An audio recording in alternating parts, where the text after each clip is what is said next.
Good afternoon to all of our alumni and friends. Great to see some familiar faces and some new folks to me on the screen. My name is Tom Pico, and I'm the president and CEO for the University of Maine Alumni Association. We are thrilled to continue our periodic series of webinars with you today, and thank you for joining us. We are, as you know, going to hear from Dean Norm O'Reilly from the Graduate School of Business here at UMaine in just a few minutes. But first, we're pleased to have President Joan Farini-Mundy with us, who would like to share some opening thoughts with you. As you know, President Farini-Mundy has been our leader at UMaine and at our partner campus in Machias for a little over 5 years, and she's been a great partner with us with the Alumni Association, and we appreciate it. So, President Farini-Mundy, thank you for joining us, and we look forward to hearing from you. Thank you so much, Tom, and good afternoon, everybody. Welcome. Can you hear me? Okay, could somebody nod? Norm? Okay, good. Thank you. I just wanted to say a quick hello and to thank everyone who's been involved in putting this event together, and to thank Norm in advance for what I know will be a fascinating discussion about global mega trends and the Maine economy. And also to just tell you that we're delighted that you're connecting into us from a range of places. As I look around the screen, people are coming in from all over. I'm very proud of what's happening at the University of Maine on so many fronts, including the wonderful work that's being done in the Graduate School of Business, led by Norm, in conjunction with a number of colleagues, and the way that we are able to use the extraordinarily generous contribution by the Harold Alfond Foundation in order to make a difference here in the state and well beyond. We, as you know, are the Maine School of Business and the Graduate School of Business are a part of the Maine Center, the Graduate and Professional Center here in Portland. And we have multiple pillars of that center, including the Maine College of Engineering and Computing, a major focus system-wide on student success and retention, and University of Maine Black Bear Athletics. So we're very excited about all that's happening. And with that, I will simply say welcome. Thank you for taking time with us today. And I'll turn it back to Tom. Thank you. Great. Thank you, President Farini-Mundy. We appreciate you joining us today. So before we turn it over to Norm here, a couple of quick housekeeping notes. First, I want to make sure everyone is aware that we are recording the session today and that we will be sharing this recording online to those who are unable to join us today. Secondly, we will have time for a few questions at the end, and if you could just post your questions in the chat to me, and I will relay them to Norm at the end of the presentation. And he has offered to, if you have a question in the midst of the presentation, that you can relay that to me, and that I can chime in and ask him to clarify anything that he might present to you. So now it's my pleasure to introduce to you Dean Norm O'Reilly, who has been the Dean of UMaine's Graduate School of Business for just over 2 years. Norm, as you may know, is recognized as one of the leading scholars in the business of sports globally. Norm is leading the Graduate School of Business to a nationally ranked portfolio of MBA programs, and I think he'll touch base on that a little bit as part of his presentation, and the establishment of some new graduate programs out of Norm is based in our Portland UMaine Center, which he's going to talk to you about, and there's a photo of it right there. So I'm going to stop here and turn it over to Norm, and thank you very much for leading our presentation today, Norm. Welcome. Great. Thank you, Tom, and thank you, President Farini-Mundy, for being here. Looking forward to the next 40 minutes or so. I will talk, and then if there's any questions, because some of these things are about trends in the market and inflation and things. So if you have a question about something that I didn't clarify one off, just send Tom a quick note, and he will definitely stop me. So the plan is a couple things. I'm just going to add a few little things about myself from what Tom said in the introduction, a little bit about the Graduate School of Business and the Maine MBA. President Farini-Mundy talked about it a little bit. I'll give you a little bit more details on who we are in Portland and what our goals are. And then lastly, and hopefully most importantly, going through, and I've done a lot of work kind of digging on these things, because the world, as you all know, is a very changing, interesting, challenging, opportunistic place right now. And so drilled those down to 10 particular issues, and then given some ideas what we can do in Maine, or maybe some things you can take away for yourself as an individual, as a taxpayer, as a business owner, as an employee, depending what your role in our state is. So that's kind of the plan for the next little bit. My slides take a second here to load. It's a big deck, so just give us 1 second here. And so a little bit about me. So Tom mentioned that that I'm the Dean of the Graduate School of Business and work in sport. So like a lot of our professors and administrators, like President Frini Mundy at the university, I have a significant background in research. We are an R1 institution. You can see my background there. Just wanted to share a little bit about, I've written a number of books, do a lot of publishing still, do less obviously when you're a dean, do a lot of work with industry and background. So I do feel when Tom talked to me about this topic, I've got at least a little bit of my finger on the pulse of what's going on and can share some things to you that might be useful today. Done a lot of teaching and a variety of different pieces in my career to give you a bit of my background. And just a couple of things about me. You know, a lot of you think about, you know, professors as just professors who write a lot of things, which is true. I'm very fortunate. The work that I do gets a lot of attention in the media, so we think that helps the university. And then I try to be a good family person, a father, and I go on a lot of adventures. I'm a triathlete and a mountain climber and a hockey player and all those things as well. So try to add a little bit about, you know, more of my background. So I'll give you a bit about me, and if you want to learn more, you can just check. On the Graduate School of Business, as President Frini Mundy talked about, it's a very new entity. We formally have only existed since 2019, are based in Portland, and really, for lack of a better term, are a merger of the previous MBA programs of the University of Southern Maine and the University of Maine to be the only MBA program for the public universities in the state. And that, as she noted, came from the Alphon gift. And really the first phase of that gift, which we've wrapped up, was the Graduate School of Business and the MBA program were the priority. Now, we are a University of Maine entity, and the University of Maine and University of Southern Maine Business School faculty members make up our faculty. And so that's kind of our background. As she mentioned as well, we share this wonderful space now in downtown Portland at 300 4th Street, and we're adding to that. And there's a number of entities there or might be there or who are involved in the programs are there. You can see them on the screen there at the graduate level. And the goal of the Alphon gift was around interdisciplinary problem solving. And as you know, the big talent deficit situation we kind of have in the state, attracting and retaining people. So we're all working on that. We work very closely with law, with the Muskie School. The engineering is joining us, and all those entities that are on the screen in front of you really drive what we want to do.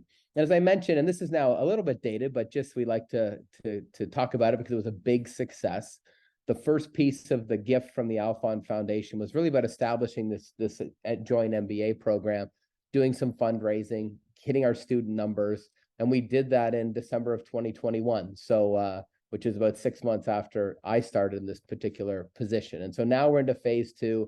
The MBA is less of a focus, so much happening around student success, athletics, engineering, all of the different partners, the Maine Center. It's very, very exciting as we kind of move into that particular phase. The Alphons have set out the Alphon gift has set out 3 particular goals for us around enrollments, around rankings, and around interdisciplinary offerings. And I'm just going to quickly share you where we're at on that. And really, the Graduate School of Business, as I mentioned, is about this Maine MBA program. We don't really have any others. We have some certificates and we have some dual programs, but really we're around the MBA.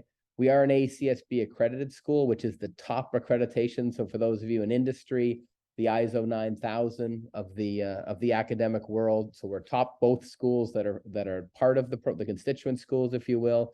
USM School of Business and University of Maine, the Maine Business School, are both ACSB accredited as well. We've done really well in our rankings. We're ranked for global MBAs amongst the top 50 or almost 50 in 3 rankings.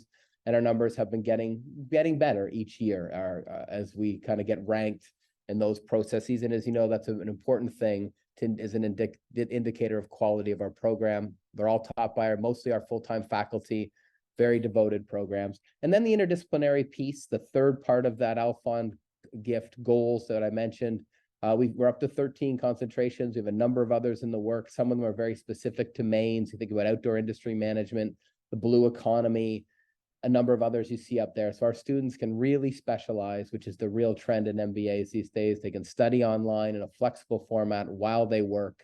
And these are the real success stories of the MBA program, the Maine MBA, which has continued to grow. So right now, We're at about 414 students, unique students that are registered, and we have 8-week semesters 6 times a year. So students kind of come in and out.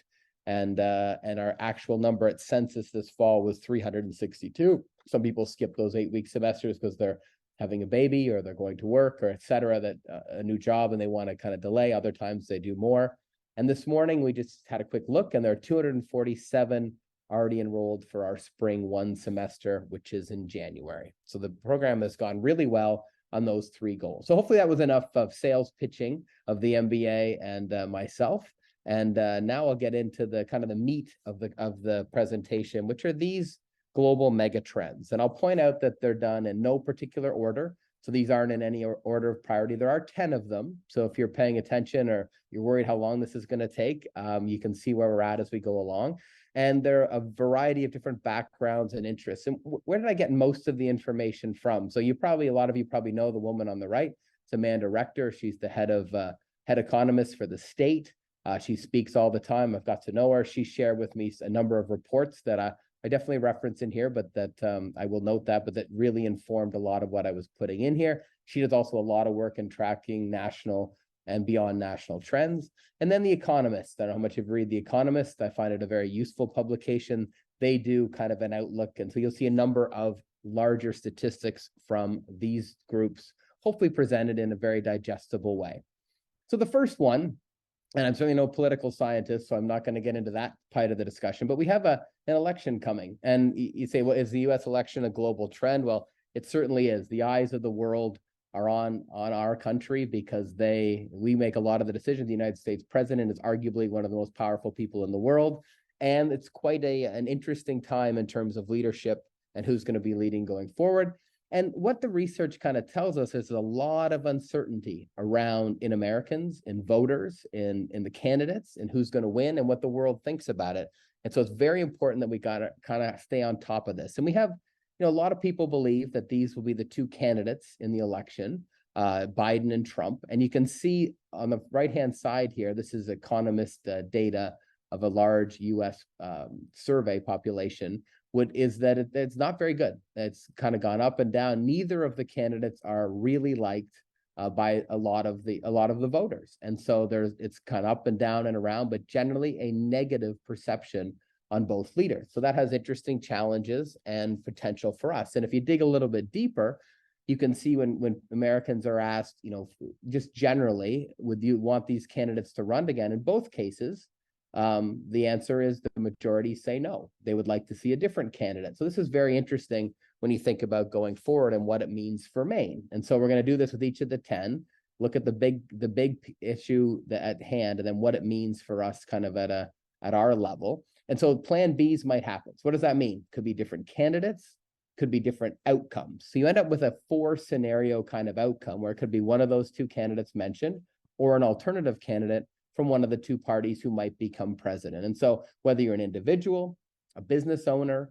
you have to be very aware of these different scenarios that are going to come out because each political party has different views on those items that are listed there and many others: immigration, taxes, internationalization, military, et cetera. And each candidate will also have their own platform. So a smart individual, a smart business person is really paying attention to those scenarios, whether it's your preferred option or not, what's going to happen, and be ready for it.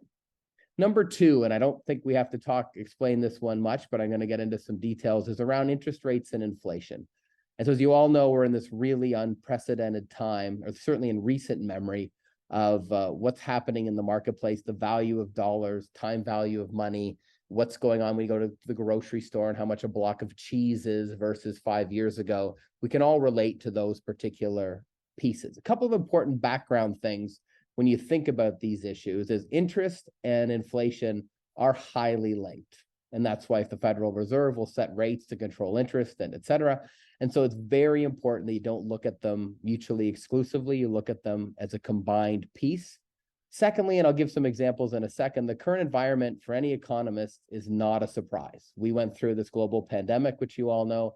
A huge amount of money, surplus money, was put into the system to keep people working, to keep businesses going, to help people get food over their head, to help people survive a very challenging time, both within the United States and all around the world. Well, when you do that, simple economics, it's going to bounce back, and you're going to have to, the market's going to correct, and that's going to correct with a significant amount of inflation because we've injected a bunch of free money, if you will, into the economy, huge amount. So that's not a surprise.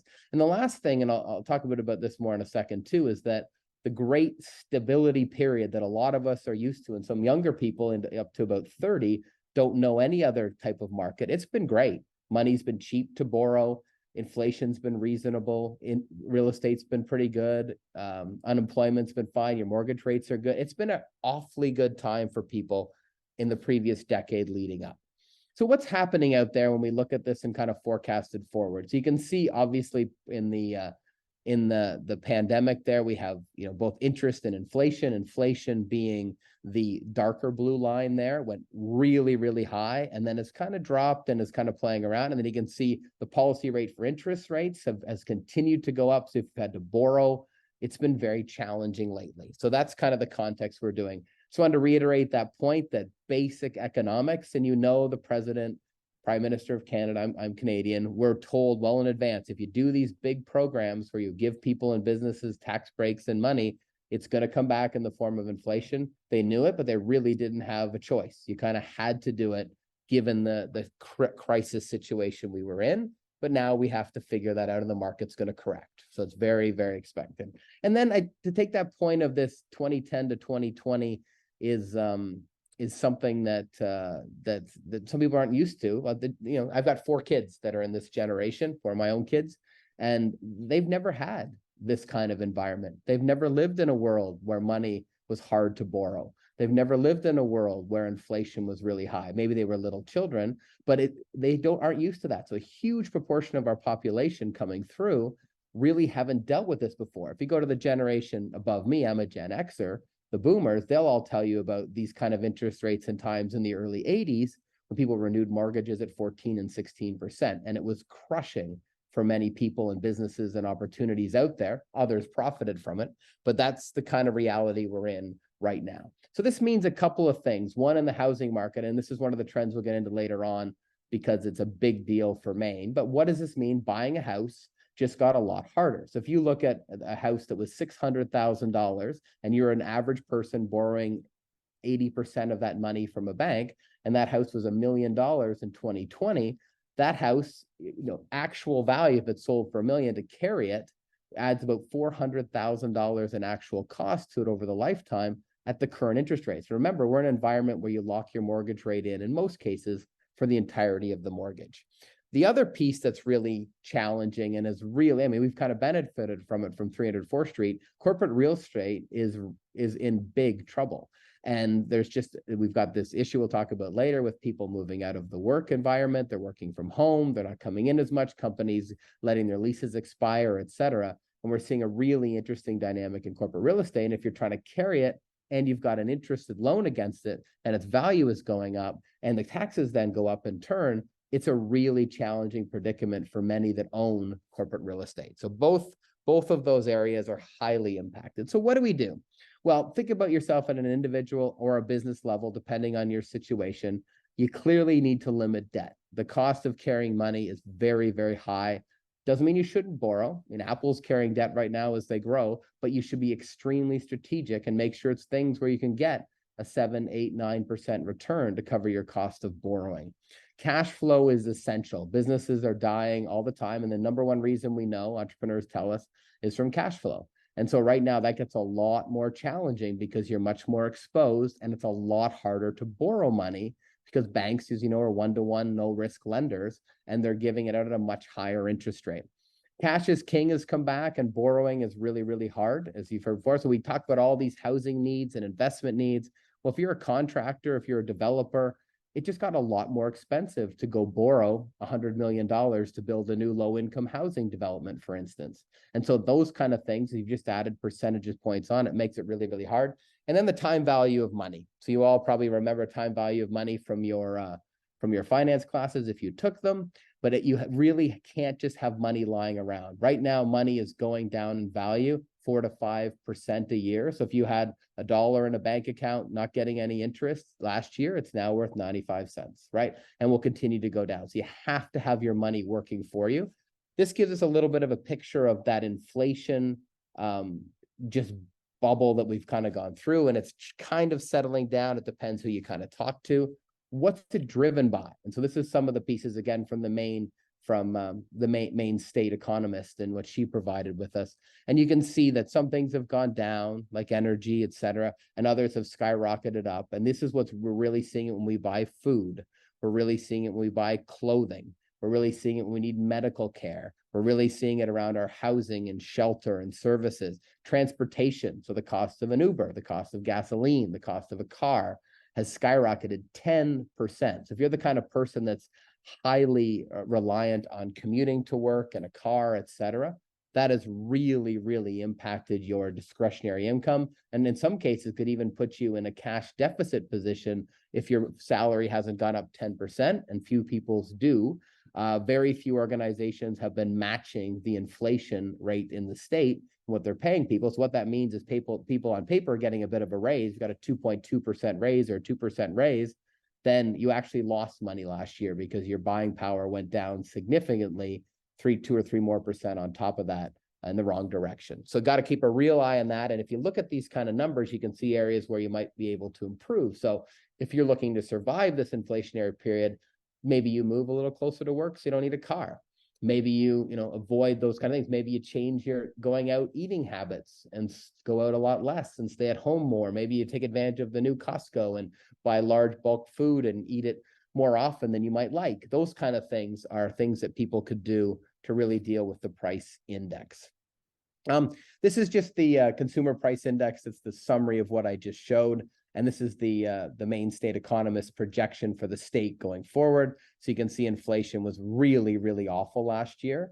It's come down a bit. These are projections. Some economists would disagree with them. Some would agree. But we're looking at a pretty high inflationary period into the near future and potentially more, depending what happens in the economy kind of overall. And if other issues come along externally, like a continued pandemic, the COVID comes and it goes, wars around the world, other things that constrain supply chains and access can change those numbers very, very quickly. So the takeaway here is if you've got money, don't leave it under your pillow, invest it, have it in good places, don't be accruing debt, company-wise or individual-wise, unless it's really strategic in what you're doing. Number 3, we have these housing shortages, and it's not just in the state of Maine, but it's a critical problem kind of here. It's a big challenge for employers. I'm going to share some data from Bath Iron Works. Their CEO presented at Eggs and Issues a week or so ago and gave us some numbers, which were really quite telling. Any young couple or people that don't have a mom or a dad or an uncle or an aunt or a guardian who's willing to give them a down payment to buy a house, because all of a sudden that 20% in a Portland area, for instance, is $250,000, $200,000, $125,000, $300,000, depending what kind of house and how big your family is, those kind of things, just to purchase a house. Very hard to make that when you're just getting started and you're paying very high rents. It's a challenge for cities to attract people, to maintain people, to deal with new movers into the community. We know there's a big challenge with new Americans in Portland and Southern Maine in that regard. And then to fix it, oh yeah, let's go out and do it. But all of a sudden, $100 million loan is costing you, 5 or 6 or 7% amortized over a long period of time. So millions of dollars more than it did 3 years ago. So you just can't build as much, borrow as much, and your risk exposure is much higher as a city. So here tells you a little bit about what's going on in the US and Maine. So again, we think it's a Maine problem, but it clearly isn't. Our trends match very similarly what's happening across the country. And you can see since late 21 how it's gotten into a challenging piece and a lack of inventory available for families. And then when we look at the house price index, there's a lot of, as you know, a lot of issues around, pricing a house, and there's inflation going on. When they control for all those variables, this housing price index, you can see that that's been a big issue in Maine, and 7.6%.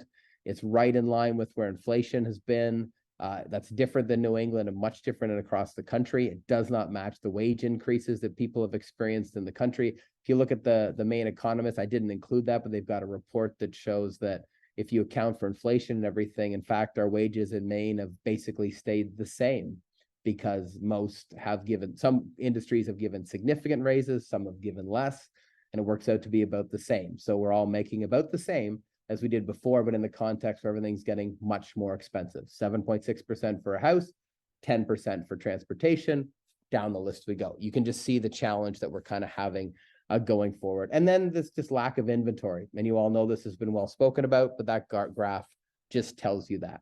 So here's the Bath Iron Works Group Dynamics, and he was brilliant in his presentation to us at Eggs and Issues in Portland a couple of weeks ago.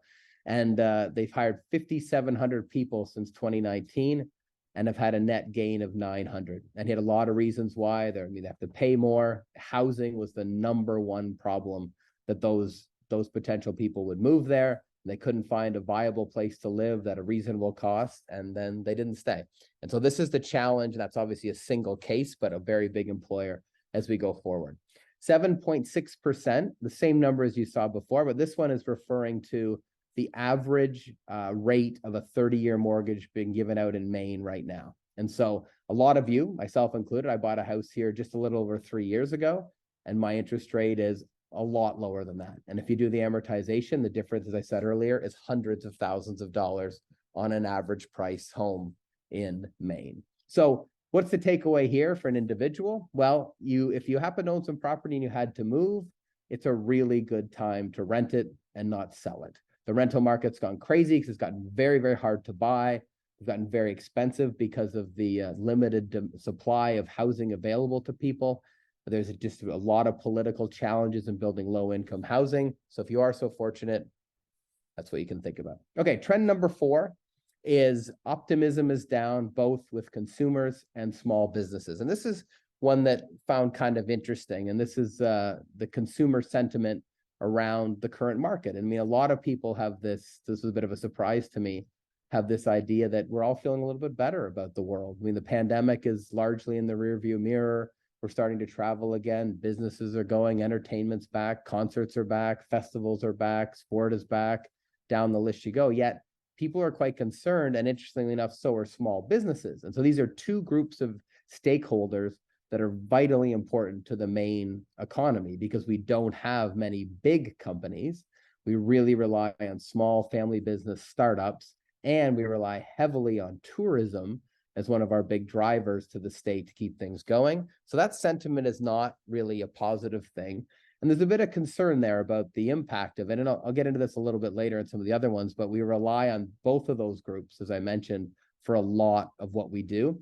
The other point, the bottom one there, is we are of all the United States, Maine has the lowest proportion of homes that are owned by their principal resident. So it's somewhere in the low 40%. In most states, you see high 50s or 60s. Which means that a lot of people either A, own and renting them out, and B, are people that have them as second or seasonal homes, cottages, escape properties, ski chalets, etc., where they spend other parts of time, which is great in some respect, but it also means we're heavily reliant on the interests of those groups to come and to visit, etc. And if consumer sentiment is down, people aren't as excited to spend, credit card debt is up, those populations, those things get impacted, as a lot of you know. A good one, number 5, the economy, even despite all these, I guess have been kind of negative so far, these things, it's continuing to grow. GDP, even though it took a hit coming out of the pandemic, as you can see there, and the Maine data has not been as updated as recently as the US data, but you can see as we go along there, since Q3 of 2022, so a little over a year ago, we've had a very positive growth in GDP. So even with the talent challenges, even with the inflation challenges, even with the interest rate challenges, the economy continues to grow, which is a very, very exciting point. So what do we take away from this? And maybe you can all help me, whoever is here today or watches this later, is get out there and be more optimistic. Convince business owners, small business owners, and consumers that it's not so bad. In fact, things in Maine are really quite good, and there's a lot of opportunity. We really need to change that sentiment. And then just this ongoing, we can't take our foot off the pedal. I mean, it's the real reason why the Alphon gift was given, to get all of these institutions to work together at the graduate professional level, was to drive, retain, keep talent in the state. It's really tough. We're not doing nearly as well as we should, even if the economy is growing. So we have to do that. And then work on our brand. This will be a little plug for the Maine brand study that we at the Graduate School of Business, involving some professors and doctoral students, just released and found that we have a real branding problem outside of the state, that people don't think of us as a place for business and industry and professional development and coming to work and good salaries. They think of us as a place to buy your second property, come hang out on the beach, go skiing. And those are wonderful things for tourism, but not so for our overall economy. So let's be a little bit happier and be more optimistic, because certainly the data is there. Number 6, labor force participation and pressure. And you've heard me talk a little bit of this so far, but some brand new data, again, from the state, just off the kind of presses here, shows that, you know, we're continuing to have not enough people. So most economists would tell you that a 2.7% unemployment rate is perfect employment. That means 2.7 every 100 people that want to work aren't working. Well, that's usually just a function of people maybe don't have the skills, people are having other challenges. That's almost considered perfect employment. So we're at a place where if you're trying to find people, as a lot of you know, it's really, really, really hard. And you can see our labor force participation there is below the national average. Again, that a lot of people are here not to work full time. They're semi-retired, they're working in other cities, they've come here to retire or visit beaches, those kind of things, second homes. All that narrative continues to hurt that. And you can see there that we flow as the state below the country overall. So it's a notable challenge for us overall. If you look at labor force participation ratio, same issue. We trail behind the country overall there more significantly. So what does this mean for us? Well, these workforce deficiencies are continuing, they're real, and at the current trends, they're not going away. And so a lot of people and our alums are owners of businesses, et cetera. We hear about this all the time. I hear about this all the time. It's a real challenge. We have to continue to try to do what we can. And a lot of universities outside of the system as well have been coming in and trying to help do that job. But a lot of these people then don't stay in the state. We have a retention issue and a development and an attraction issue going forward. And these challenges are kind of ongoing there. So there's 6. And so the big thing is keep your help wanted signs up and try to encourage young people to move here. Number 7, shifting gears a little bit to a demographic one. And again, this comes from the most recent monitor by the state. And these are the population changes that are happening both across the country and in the state and in New England. And just we won't spend much time on this, but just you can see here how drastic the differences are between us, a little bit in New England, but a lot across the country. If you just look at births and deaths, we had 5,000 more deaths, almost 6, than we had births in Maine last year.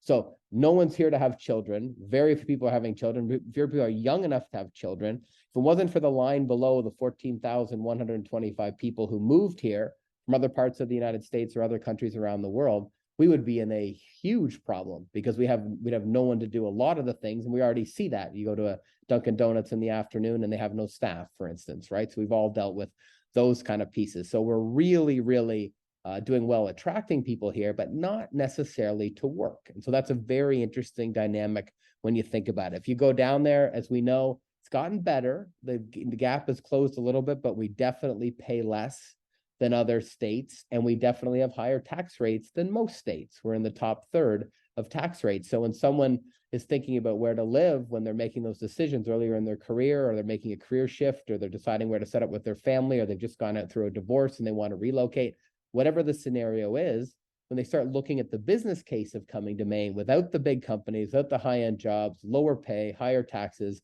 the whole idea that it's a beautiful place to live drops us down. So the people that do move here are the ones that have the financial means, but they typically don't want to work, right? Or they want to keep working where they are. They want to reduce how much they work. And so it becomes a big challenge. I think that story is pretty clear, and you can see it there across that data. If we take that data and kind of graph it, again, this is Amanda's, shouldn't take any credit for it at all. She did this and shared it with me. So it's really good. You can see that huge influence of migration and how vitally important that is. And that's something that universities can and keep trying to help with, is that you come here for your degree. How do we keep you here kind of thing, particularly at the master's and the graduate level.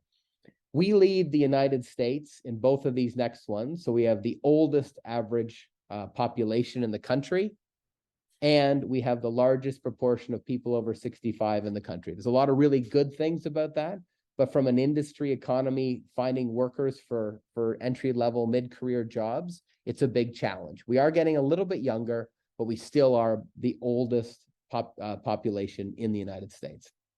So what does all this mean for Maine? And you probably, I mean, this slide could have 100 things on it, but it's extremely complex.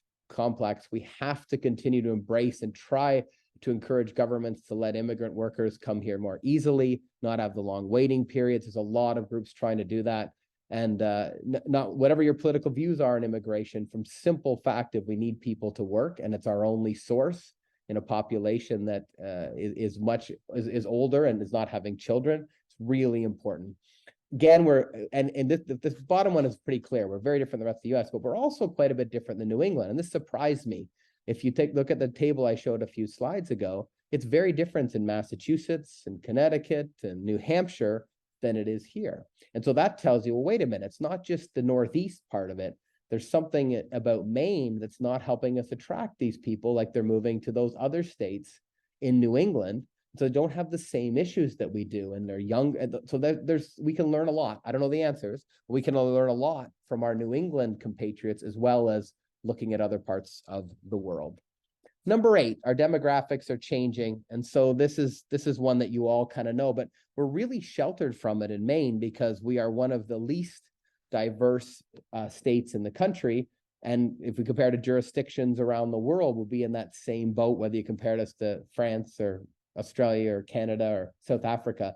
This is a place that it remains very, very undiverse, if we can say that. And diversity is at so many levels now, and it's so interesting to think about it when you think about it not from a social lens, but from an economic lens, because it is essential for customers, for staff, for business growth, for understanding markets.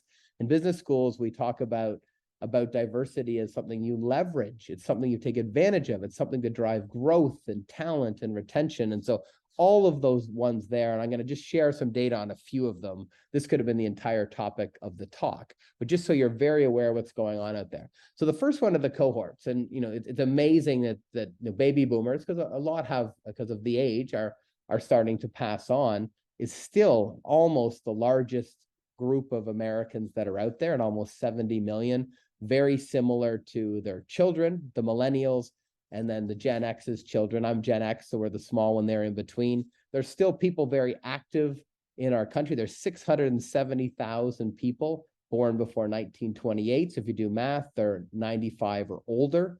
Those numbers are continuing to go up. We're expecting by 2040, there'll be over 1 million Americans over 100 years of age, which is amazing to think about. And then the new generations that are coming. Each one of these is very different. You can even break them down deeper, different needs, different wants, different use of technology, different ways of living, different ways of communicating. It's very, very important that we understand all that particular group. This on race, and obviously there's a lot of dynamics to a variable like race, but if we simplify it, and this is US Census data from Statista in our university libraries. And so you can see the white population is starting to flatten. And it's forecasted, I can't remember the exact date, but somewhere 20 years from now, the white will be a minority population in the United States, and it will be mostly older people. And as they go younger, the generations are much more diverse and different. You can see the last column there, quite amazingly, there's 10 million people who are more than one race, and that's going to continue to grow. So the whole notion of race being a secular thing or an individual thing, it's changing, and it's really, really interesting. We're just very, very different than the rest of the country. Remote work is another one that's really, this is influenced highly by age, but you can see where we've gone. And so we skyrocketed to 4 in 10 Americans who are working remotely. These are people that are fully remote. I'll give some more in a second. We've settled in somewhere around 26, 27% now, but most of the forecast, if you read, and this is as much employee interest as it is the nature of work, because jobs that are traditionally required to be in person are disappearing quickly.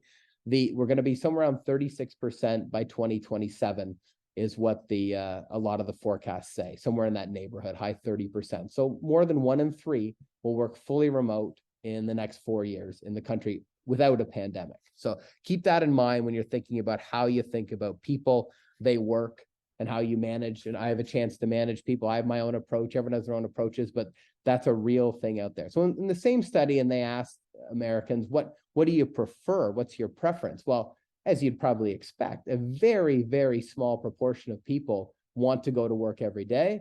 And the vast majority of that little sliver of 6% are over 60 years of age. There are no one in that group who's under 30, right? They want hybrid, in and out, time with their boss, chance to do stuff. Fully remote is a huge driver for a lot of people. Almost half the population would prefer a fully remote environment. So if we want to be able to attract and keep people here, we have to be keeping up with the way people want to work and how they want to live. Our population has been continuing to grow. I'm just going to go over that one quickly. This one kind of goes back to the diversity I was talking about up front, and I probably should have this slide a couple earlier. But this shows there's a diversity index, which is really neat. This is a chance, if you have a person, what's the chance randomly that if you just picked another person in that state, they would also be of the same diversity background. And so the US index is 61%, and Maine is extremely low. So again, you can see we're much lower than most of the rest of the country. So, and that's its big takeaways here. We're much less diverse. We need to work on that because that's really where the talent's going to come from. Why do people not want to move here? We see this at the university level. There aren't a lot of people, you don't feel welcome. There aren't environments and cultures that make people feel comfortable, et cetera. And then when you're thinking about your interactions with different people of different groups, I got some examples. Really get out of your own shoes. This is something we talk about in marketing a lot, is we're our own N of one. We have our own view of the world. How do you get out of your shoes and consider what somebody else is like? So how does a boomer relate to a Gen Zer, right? So they want a quick snap. The boomer would like to have a 2-hour weekly meeting. They're on newspapers. They're online. They want to work flexible. There's all of these kind of things. So just if you understand the other individual better, that can be good. And back to the work to home versus work in the office, you definitely give up promotional advantages and network advantages and interpersonal connections. There's some meetings which are better in one environment than the other, but that's usually a limitation of technology. How do you think about these things when you're dealing with people that are living in these particular ways and these particular things? I have two last quick ones that we'll go through really quickly. One is the strong US dollar. And so what does a strong dollar mean? Well, overall, most people think it's good for an economy, but what it does do is it makes it harder to do things outside of your own country. And so you can see here, we've been moving to a more import environment because it's much cheaper to import things and it's more expensive for others to buy things. So that's the real takeaway. For tourism, the positive is it's really a good time for people to move around. So it's good for domestic tourism. It's challenging for international tourists because it becomes a much more expensive. So a Canadian that's coming to Maine, they're paying 30 or 40 cents more on the dollar. And for global businesses in Maine that interact outside of our borders, again, it can become a challenge for sales because your prices go up, but really positive for your supply chain because your parts, your labor, et cetera, outside of the country become much, much cheaper. This is from the Wall Street Journal. There's a lot of research on this, and I thought it was a neat picture to put in. But general consensus is a strong dollar, even with those few negatives I mentioned, is better for your country overall than a weaker dollar, even though we might think it's better from an individual currency exchange perspective. Then the last one is this really neat new thing, scary new thing, and it impacts Canada, where I'm Canadian, the relationship with the United States. And this is this huge exploding trend of digital transactions. So things that happen without anyone crossing a border, without anything, requiring a border guard or a customs official. $3.8 trillion in 2022. The United States, the most, as you might expect, leading exporter of these digital services. So now governments have kind of got involved in saying, well, how is this taxed? Should Amazon or should Facebook, should X be paying for content that's created in France that they put on their channels? These are these debates that are happening. It could lead to trade wars. It's become a big global issue. For you and I, it could be a tax issue. It could be a corporate tax issue. Things that previously haven't been cost us any money from a tax perspective may start costing us these kind of things going forward.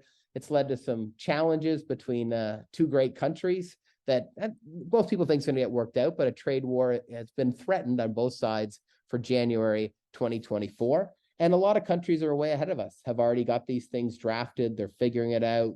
They're trying to find ways to really, because at the end of the day, if you control it, have a good system, and the tax dollars can go back to support it, you do nothing but continue to enhance our digital environment. So this fits back to a number of things, fits with where I started with a half an hour ago about the election, and very important for us as a border state, and hopefully it gets solved.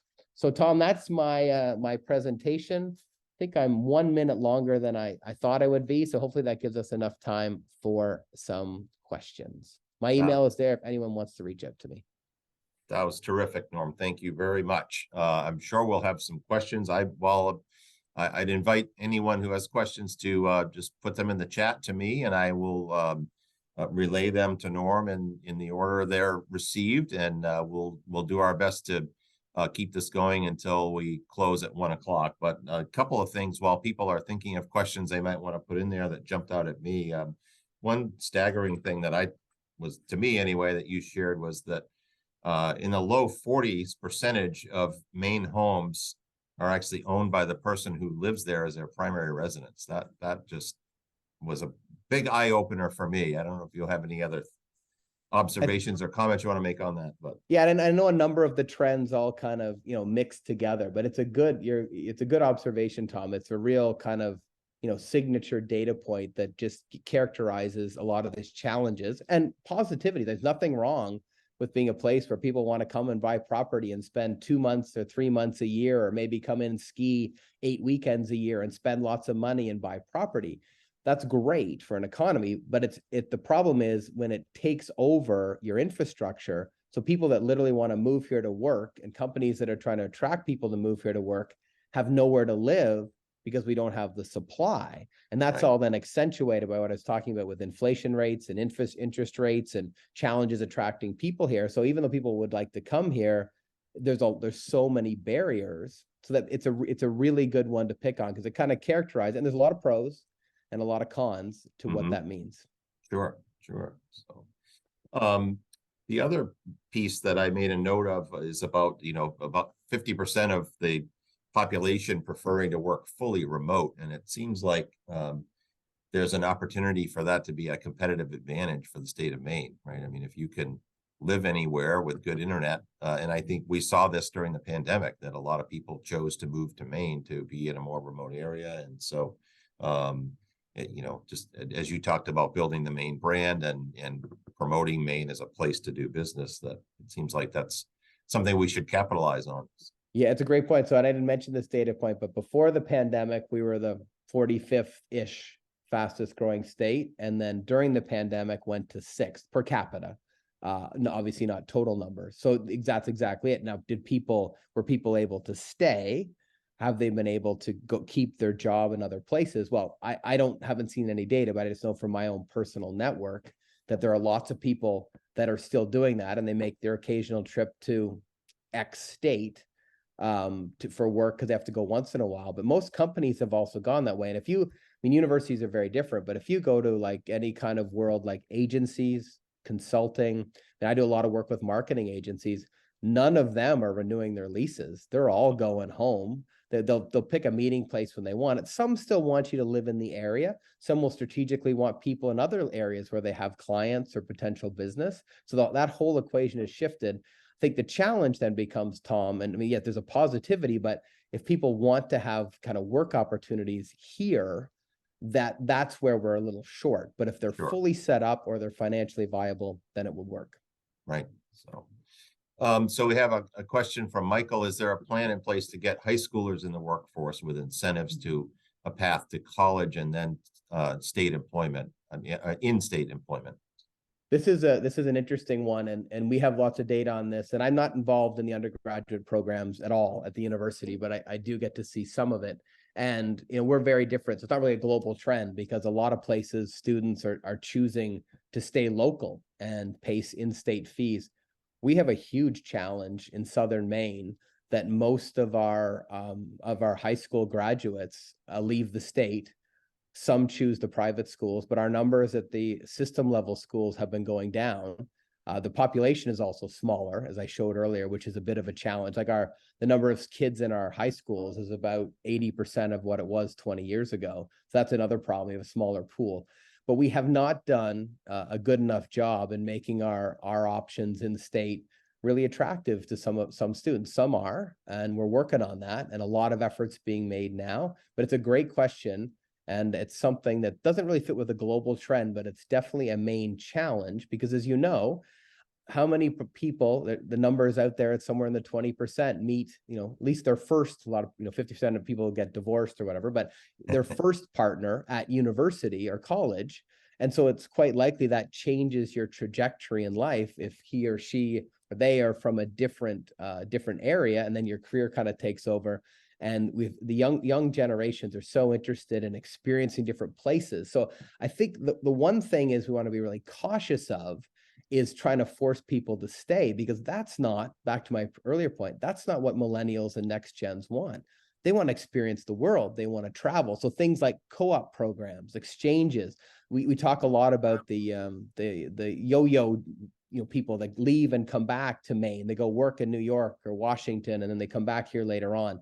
Keeping that is probably a really important thing, because again, it's like forcing people to come to work that are young and sit at their desk every day for 8 hours for 5 days a week. They're going to quit. It's the same idea. If you're trying to force them, like incentivize them to come and stay in their local community, and they're not going to stay. They're going to turn over. And we already have a very low retention rate at most Maine schools, colleges, and universities that we're working on.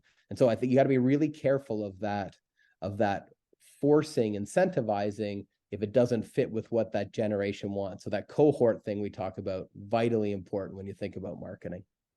Right. Okay, Connor asked about cryptocurrency and if you have any insights along those lines relating to the economy. As you can see from our background screens, we also work together. So that's a place quite well. It's interesting, and thanks, Connor. I mean, this is something I'd thrown around with putting in there, and this is the last one, which talked about the digital economy. A further step of that is, the creation of a digital currency. Like, why do we need paper bills anymore? Why do we carry around like lead in our pockets for coins, right? Anyone young never touches cash. They're all with a card. And we get those currency fluctuations we talked about earlier. They could be very controlled from a global perspective, or even a continental or a G8 or whatever you want to say perspective, if we had a digital currency. The problem is no government has yet been kind of willing to embrace it. And there's a lot of reasons why. There's established processes and banks, et cetera, that would have to happen. But I think we know that in our lifetime, there will be some digital currency that will happen. Those that have tried to create it on your own, to your question, have largely been unsuccessful. And I think that most people think that's the reason why. It hasn't had a federal jurisdiction, embrace it and move away from traditional money, because there's a lot of concern there. But I would suggest that in your lifetime, at least, you're a lot younger than me, you will see digital currency and the abolition of paper and change in terms of cash. Great question. Next question is, what is our branding strategy to attract and retain new residents to Maine, presumably? So, I mean, this is a great question. I think, I don't know if I'm the right person to speak on behalf of the state. I'm clearly not, but I'll give you what my little part of the world is doing. And I mean, I think you can thank the Alphons for this and the gift to the university system that forced us, encouraged us, incentivized us to create what we're doing now, which is all the things you're supposed to do. Interdisciplinary, opportunities for high-paying jobs that are flexible, that are in careers that people like. So think about law, business, policy, engineering, and then help in that environment foster the development of new companies, bigger companies, helping family businesses that are so strong in Maine grow a little bit. So there, all of a sudden, you can offer a competitive package to that budding young engineer who she's got 5 offers from lots of places around the world, and there can actually be a really compelling offer to stay in Maine, right? Versus going to New York City or whatever else they might be from. And so it's that's what our whole initiative is. I know that the state has been working hard on their brand, and it really depends on the objective. Because if you look at our Maine brand study, which I kind of referenced there, I mean, for some outcomes, like we're known as vacation land, skiing, oceans, great place to run, events, beach, parties in the summer, all those kind of great things. That is amazing for tourism outcomes. It's amazing for restaurants. Like think of the people pour off their cruise ships in downtown Portland every day in the summer and they flood our restaurants. I mean, it's amazing, right? But for LL Bean up the street or Wex or Bath Iron Works, these companies, that's not helping them, right? So it depends on what, so we obviously need a multi-level, multifaceted branding strategy. And my argument, obviously I'm biased from a business school perspective, is we have to really up our game on the other side, which is this is a great place to work. You can get all those other things. And there's places that have done that. Think about Washington State and Seattle and what Microsoft has everyone's done. I mean, it's a great place to live, mountains. It doesn't have that, New York mentality where you're going to have to work 75 hours a week. They've done a great job, right? And so there are lots of exemplars we can use. Colorado would be another one. Think what the city of Denver's done over the years that we could maybe learn from. So I think it's a multifaceted strategy, but we definitely have to up our game, up our images, up our perceptions on this is a good place to work, start a business. And if you talk to entrepreneurs, Connor and I did a Dean's Huddle yesterday with our leading entrepreneurship professor, and he stressed very much that this is actually a great place to start a business because there are no barriers like you'd find in Boston or you'd find in San Francisco or you'd find in Toronto because it's a much smaller community. So how do you get that message out? So really talented young group of entrepreneurs with some backing, financial backing, and a brilliant idea, and really an open slate in terms of where they geographically start would put us on their list. Right. Well, we just had a question about whether your slide deck can be made available. I think it'll obviously be available on our recording, but otherwise, is there a way to? Yeah, I mean, happy to share it. Just send me an email, and I can get it to you. Or Tom, if you want to put a link on to attach, I'll just PDF it and sure. More than happy to share. And Yep. remember that the credit goes to The Economist and to Amanda Rector for all the data and slides. They're not me, so they're all well referenced in there. But that's all data from those sources. So it's very important. Right. Remember that. It's good places, good Super. Quality data. Yeah, so you could email Dean O'Reilly directly, or if you want to just email us at alumni@maine.edu and ask about the slide deck, we can relay it to you that way too. So Dean Norm O'Reilly from the Maine Graduate School of Business, thank you very much for taking the time to be with us today and for this great presentation. We really appreciate it. Thanks to President Farini Mundy for joining us as well today. And we'd encourage you all to check out UMainealumni.com for other webinars and events that we'll have in the future, and look forward to seeing you all in person sometime soon too. So thanks everybody. Thank you, Tom, for having me, and thank you everyone for coming, and thank you President Farini Mundy for being here. Appreciate it very much. Thanks. Have a great day, everyone.